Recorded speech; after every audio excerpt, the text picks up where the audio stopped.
আসসালামু আলাইকুম। আজকে আমরা ৪৪তম বিসিএসে আসা চক্রবৃদ্ধি মূলধনের একটি অঙ্ক করব। দেখেন এখানে বলা আছে যে বার্ষিক ৫% হার মুনাফায় ৪০০ টাকার ২ বছরের চক্রবৃদ্ধি মূলধন কত। দেখেন ৫% হার মানে হলো এটা আর এর মান, মানে সুদের হারকে আর দ্বারা প্রকাশ করা, আর ইকুয়াল টু ৫%।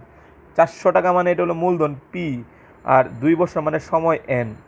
এটা আমরা সূত্র করে আসছি চক্রবৃদ্ধি মূলধনের ক্ষেত্রে C equal to P into 1 plus R by 100 to the power N. P কত? পি হলো 400 ইন্টু 1 প্লাস আর কত? আর হলো 5/100, আর এন কত? 2। তার মানে দেখেন এখানে 400 ইন্টু লসাগু কত? 100 প্লাস 5 হোল স্কোয়ার। তার মানে ultimately 400 into 105 divided by 100 whole square.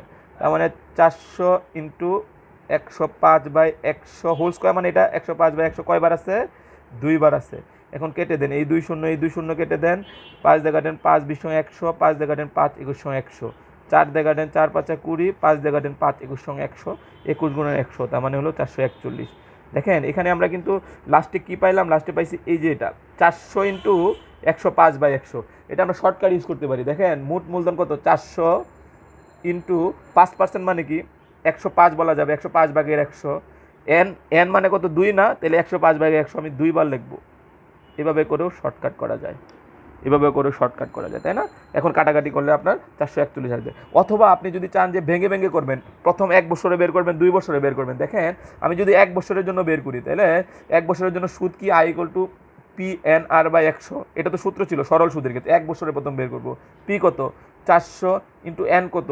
N হলো 1 বছরের জন্য বের করতেছি, 2 বছর না কিন্তু 1 বছরের জন্য বের করতেছি। আর কত? 5 ডিভাইডেড বাই কত? 100। দেখেন এটা কত পাইছি? 4 5 20 পাইছি। সুদ কত পাইছি? 20। তাহলে আমার মূলধন ছিল হলো 400, সুদ পাইছি 20, তার মানে সুদ আসল কত? সুদ আসল হলো 420। যেহেতু চক্রবৃদ্ধি মূলধন মানে এখন 420-এর উপরে সুদ হবে। দেখেন 420-এর উপরে কত সুদ হবে? 5% সুদ হবে। কাটাকাটি করেন, এটাকে কেটে দেন, এটাকে কেটে দেন, 5 দিয়ে কাটলে 2, 2 দিয়ে কাটলে হলো 21। তার মানে আগের আমার ছিল হলো 420, এখন হয়েছে 21। তাহলে মোট কত? চক্রবৃদ্ধির সুদ কত হলো? 420 + 21 সমান সমান হলো 441। আজকে এই পর্যন্ত। আসসালামু আলাইকুম।